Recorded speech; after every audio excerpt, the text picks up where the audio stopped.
Pemirsa, setelah diperdagangkan dengan harga yang terus melonjak, kini harga beras di tingkat usaha penggilingan mulai stagnan.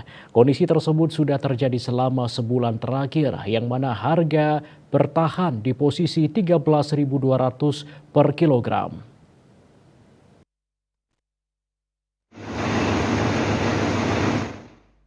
Ketua Persatuan Pengusaha Penggilingan Padi dan Beras Indonesia Perpadi Tabanan, Ketut Budiarto mengungkapkan, hingga saat ini belum terjadi lagi lonjakan harga beras.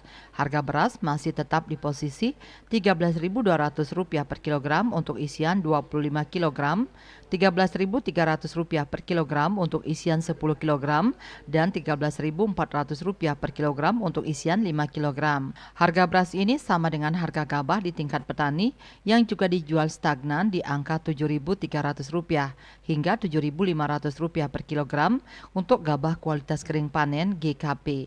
Sebelumnya harga beras dan gabah mengalami perubahan setiap minggu, tapi belakangan cenderung bertahan. Budiarto memprediksi stagnannya harga beras disumbang oleh panen yang makin meluas, sedangkan permintaan pasar atau konsumen akan beras mulai melesu. Selain itu dipicu oleh wacana pemerintah pusat menstabilkan harga beras di pasaran, salah satunya melalui penyaluran beras komersial milik Perum Bulog ke penggiling padi. Kalau wacana itu direalisasikan, bisa jadi harga beras berpotensi mengalami penurunan nantinya. Hal senada juga disampaikan petani sekaligus pengusaha penggilingan beras PB Boki Murni di Desa Bengkel Kediri, Imade Mertosuteja. Menurutnya, saat ini harga beras di tingkat penggilingan bertahan Rp13.200 per kilogram sejak sebulan terakhir. Harga ini merupakan posisi terlama yang pernah terjadi sejak Agustus lalu. Ia memperkirakan lonjakan harga beras telah mencapai puncaknya saat ini karena permintaan pasar sudah lesu dan beras yang diperdagangkan di luar Bali berbalik arah atau menurun dari sebelumnya.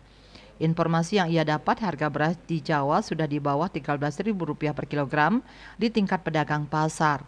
Di tingkat produsen bisa jadi lebih murah lagi.